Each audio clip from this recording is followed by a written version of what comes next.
Hey everybody, it's Jason Blaha here, and once again it is time for a deadlift day, but a quick reminder for those of you who watch these videos, please remember to click like down below, it would be greatly appreciated. And let's get over to some deadlifting.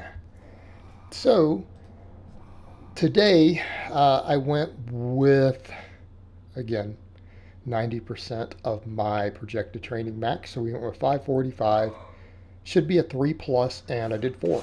So I'm pretty happy with that. Now, something I'm going to say with this, some people are going to be like, but you've done a hair more than that. Yeah, you're right. But I'm working off these training maxes and I'm not worried about taking my deadlift up quickly. I want to just slowly bring the deadlift up. So I'm not going to come in probably at any point before the end of this year and PR over what I did at that event with the 625. All right, we just need to be within 90% of it for the singles. Just need to be within 90% of it, above 90%. So I'm probably going to do some, stuff like 600, 605. And I'm not even going to try to push past that till maybe next year. And keeping in mind, guys, for coming classes and what I'm looking at, even that 625 would be a national and world record, just for the unaware.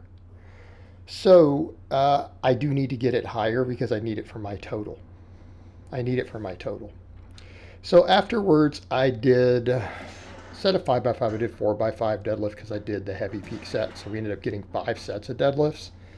I was considering trying to do what I did on Tuesday and do squat and deadlift both, and I realized that's a recovery issue. I can't afford the 2 really heavy axial loading lifts. I get plenty of squatting on squat day. We're getting plenty of deadlifting on deadlift day, right? We did 4 back off sets after doing a peak set, ramping up to a peak set. That's a lot of deadlifting. As far as relatively heavy stuff goes, need to focus on recovery. I am in a small calorie deficit right now. I am cutting.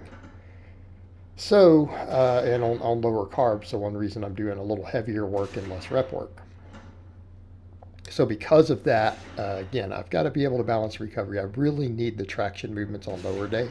I think specifically because I think I want to work some barbell rows back in on upper days. I really think barbell rows plus dumbbell rows are going to be the way to go. And again, I need my lower back to be able to handle all this. And if I want the squat volume, that's why we have the belt squat. And that belt squat's a good supplemental lift for my squat and my deadlift. It puts my back in traction. So that's again where I need to go. That's where I need to go.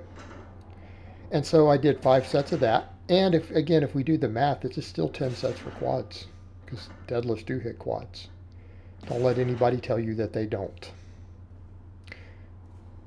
Of course, I did a lot more on Tuesday, but even then, if we do squats and then belt squats, that's 10 sets on squat days. So we're pretty good there. Plus, I do sled drag several times a week, which again, quads. Belt squats, I'm trying to get as deep as possible. We're going with a nice narrow stance and going as deep as I physically can go. These were a little light today. I need to bump the weight. I realized because I was going to do 5x5 and I managed to just knock out 6 real easy on the last set. I'm getting stronger quick. I need to take the weight up again on this. So again, we keep getting that tension. And it needs to be there. I need mechanical tension on this. I'm doing, more moderate reps in the 5 rep range.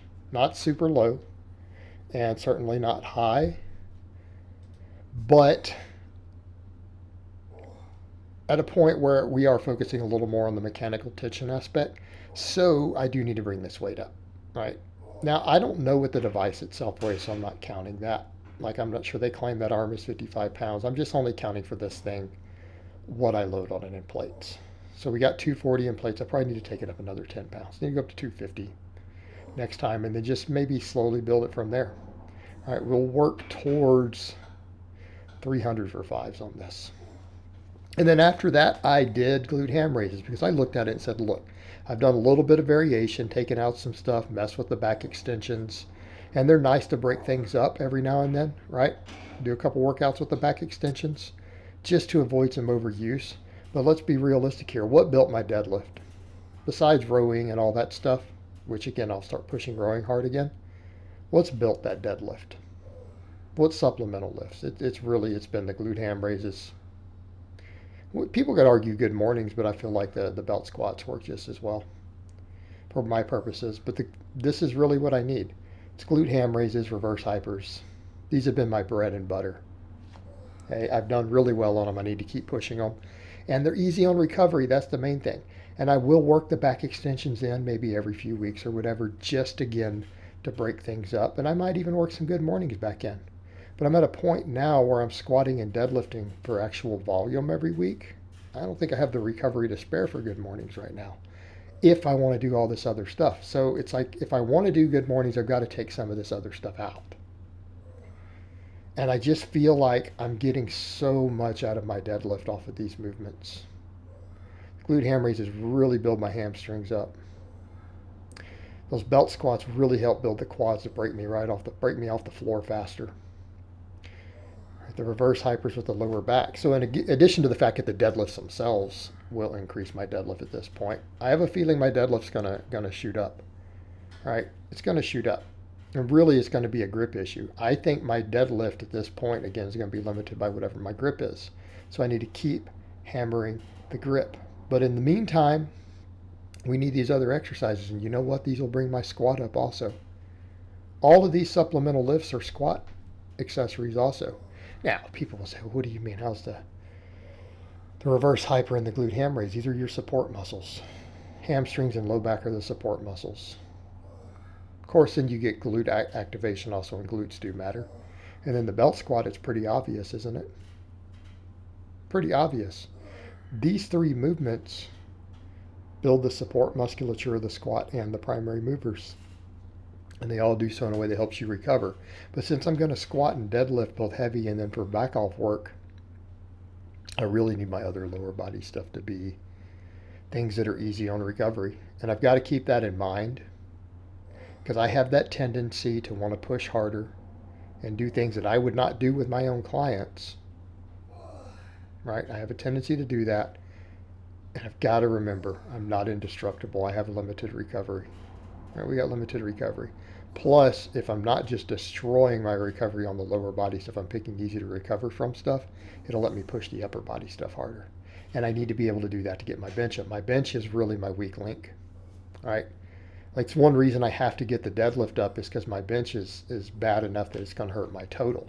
So I really need the other upper body work to get the bench up. But by that same token, deadlift is easy pounds, easy kilos to get on my total in the long term. Right? So I need to push it up if I'm able to. But again, I think grip is going to be kind of a limiting factor. But here's the thing. I'm going to be rowing, doing a lot of rowing again. I'm doing back off deadlift work without straps. So grip is going to come up from that, in addition to doing a little bit of extra grip training. I've got to stay on top of some extra grip training every week. You know, a few sets, stuff I do off camera. So we need to do that. And I'm also doing neck training at the end, because I thought, people always say stuff like, well, if you do stuff off camera and we don't know what you do, then you don't really show all your training. And you know what? You guys don't need to see all my conditioning work, fine. You don't need to see my conditioning, because it's not really my strength training. But I've shown you guys the hanging leg raises. You guys see I can do 8 toe to bars, even with the size of my legs. I clearly do ab work. Thought, hey, let's throw in some of the neck work at the end of some of the lower days. And, I don't do a lot of neck work, so I don't want people to think I'm doing 20 sets for my neck every week. About 6 sets or so, 5, 6 sets, 7 sets for the whole week. And I got a video coming out on that later too, explaining that. People are like, well, your stance, no, my stance hasn't changed in years. I've been doing neck work for a couple of years, and I only train the one angle. And I want to make that clear. The angle you guys see me doing, the neck extension, is the only one I train. I actually, and again, people can argue about this all they want. It's my health. I get to decide what to do with my own body. So fuck you. I remain reluctant to train some of the other angles due to the potential for more sleep apnea. That's it. And I don't think that I need them. I think this one helps give you a stronger neck, more resilient neck, and it can help with your deadlifting, right? Having a strong neck can help with the deadlifts. It can help with squats at certain points in the movements.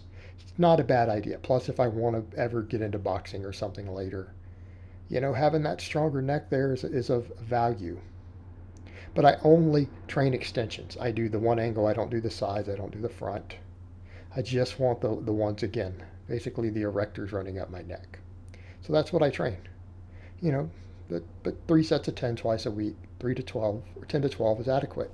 But I'm happy with today's workout and just showing you guys I do this stuff. I have been doing it a long time, so I hope it's been informative, and I will talk to you guys next time.